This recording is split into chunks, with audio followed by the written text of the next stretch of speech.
Yesus untuk kasih setia-Mu di dalam hidup kami. Kami melihat perbuatan Tuhan yang ajaib di dalam hidup kami. Amen. Terima kasih Tuhan Yesus. Kami katakan semua baik yang kami alami karena kami melaluinya bersama dengan Tuhan. Ya. Terima kasih Tuhan Yesus. Saat ini bersabdalah bagi setiap kami. Kami perlu firman Tuhan Amen. yang terus meneguhkan setiap kami. Ya, Yesus. Terima kasih Bapa. Berfirmanlah karena kami sudah siap di dalam nama Yesus. Haleluya. Amin. Shalom Bapak Ibu Saudara yang kasih Tuhan. Kita berjumpa lagi dalam perenungan intim dengan Allah. Pada hari ini, hari Kamis tanggal 17 Juli 2025, kita akan mendengarkan dan merenungkan sebagian daripada firman Tuhan yang bertemakan Dia merasakan penderitaan kita. Pada perenungan hari ini yang berfokus di dalam 1 Petrus pasal yang keempat. Dan pembacaan Alkitab kita dalam 1 tahun ini terdapat di dalam Mazmur pasal 132 sampai pasal 138. Saya harap Bapak Ibu Saudara-saudari dapat membacanya terlebih dahulu. Saya akan bacakan dalam 1 Petrus 4 ayat 16, demikian firman Tuhan. Tetapi jika ia menderita sebagai orang Kristen, maka janganlah ia malu, melainkan hendaklah ia memuliakan Allah dalam nama Kristus itu. Dalam hidup ini, penderitaan adalah bagian yang tak terhindarkan. Entah itu penderitaan fisik, emosi, atau spiritual, semua orang pasti pernah merasakannya. Namun sebagai orang percaya, kita memiliki penghiburan besar.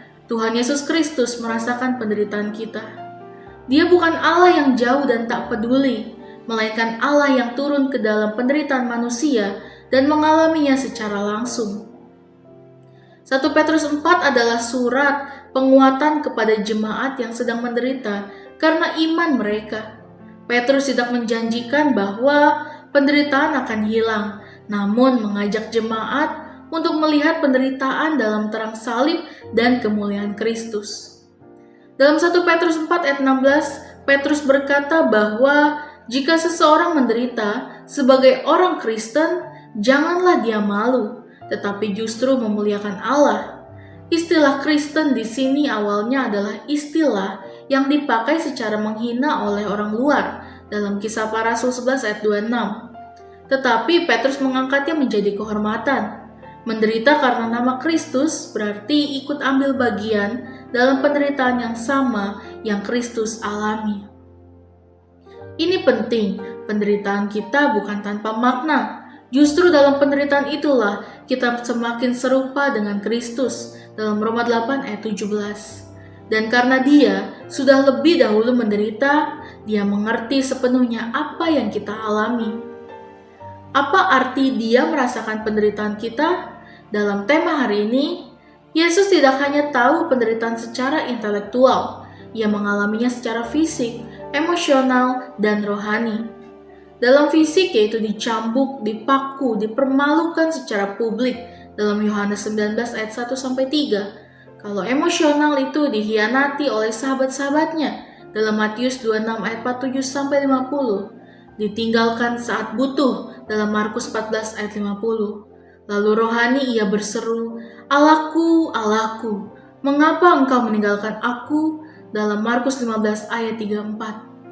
Menunjukkan penderitaan batin yang dalam karena terpisah dari Bapa akibat dosa kita. Ibrani 4 ayat 15 menyatakan, sebab imam besar yang kita punya bukanlah imam besar yang tidak dapat turut merasakan kelemahan-kelemahan kita. Artinya, kita memiliki Allah yang turut merasakan. Simpateo dalam bahasa Yunani artinya merasakan bersama, bukan sekedar mengerti dari kejauhan. Pengharapan dalam penderitaan bukanlah akhir, tapi proses. Sebagai orang percaya, kita tidak dibiarkan sendirian dalam penderitaan. Ada pengharapan yang nyata. Yang pertama, Allah turut bekerja dalam segala sesuatu dalam Roma 8 ayat 28. Yang kedua, penderitaan menghasilkan ketekunan, dan ketekunan menghasilkan tahan uji, dan tahan uji menghasilkan pengharapan dalam Roma 5 ayat 3-4. Lalu yang ketiga, kemuliaan akan dinyatakan kepada kita dan melalui kita dalam 1 Petrus 5 ayat 10. Penderitaan adalah bagian dari proses Allah untuk membentuk kita menjadi serupa dengan Kristus. Ketika kita tahu bahwa Yesus juga menderita, kita tidak merasa sendirian. Ketika kita tahu bahwa ada kemuliaan di balik penderitaan, kita memiliki pengharapan. Rasul Paulus adalah contoh nyata seseorang yang mengalami penderitaan karena Kristus.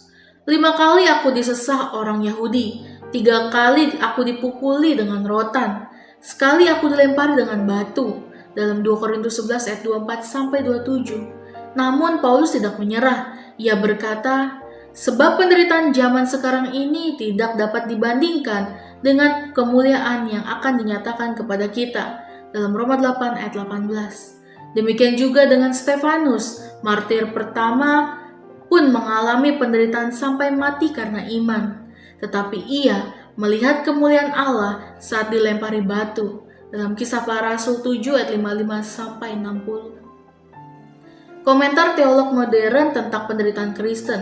Yang pertama ada Tim Keller dalam Walking with God Through Pain and Suffering. Hanya kekristenan yang memiliki Allah yang rela menjadi manusia dan turut menderita. Tidak ada agama lain yang menunjukkan kasih Allah sedalam itu. Lalu yang kedua, John Stott menulis dalam The Cross of Christ, saat tidak bisa memikirkan Allah lain yang patut disembah selain Allah yang turut memikul penderitaan dan luka dunia. Lalu yang ketiga, Jürgen Moltmann, teolog Jerman, berkata dalam The Crucified God, Allah yang tergantung di salib adalah Allah yang paling dekat dengan mereka yang menderita. Penderitaan Kristus adalah bentuk solidaritas Allah dengan manusia. Refleksi kita pada hari ini, ketika Anda menderita hari ini karena sakit, pengkhianatan, kemiskinan, penolakan, atau karena iman Anda, ingatlah, Tuhan tidak jauh. Ia pernah berada di dalam posisi Anda. Ia tahu rasanya tubuh dicambuk dan hati yang disayat. Ia tahu rasanya ditinggalkan dan dilukai. Dan dia berjalan bersama Anda dalam penderitaan itu. Penderitaan tidak akan selamanya, tapi selama itu berlangsung, Anda tidak sendiri. Kristus berjalan bersama Anda, menangis bersama Anda, dan menguatkan Anda. Di ujungnya ada pengharapan yang mulia, karena kita tidak hanya menderita bersama Kristus, tetapi juga akan dimuliakan bersama dengan Dia. Dalam Roma 8 ayat 17. Amin. Mari sama-sama kita berdoa. Bapa yang baik, terima kasih Tuhan Yesus untuk perenungan pada hari ini ya Bapa. Terima kasih ya Bapa untuk pengorbananmu di kayu salib untuk setiap kami manusia-manusia yang berdosa ya Bapa. Terima kasih Tuhan, Engkau selalu merasakan penderitaan kami ya Bapa. Terima kasih ya Bapa untuk pengorbananmu yang begitu luar biasa bagi setiap kami. Kami menyerahkan seluruh hidup kami ke dalam tangan-Mu ya Bapa. Setiap apapun yang kami lakukan di dunia ini, biarlah itu semuanya ikut dengan campur tangan-Mu. Terima kasih ya Tuhan. Terima kasih ya Bapa, dalam nama Tuhan Yesus. Haleluya. Amin. Salam sejahtera bagi kita semua. Shalom.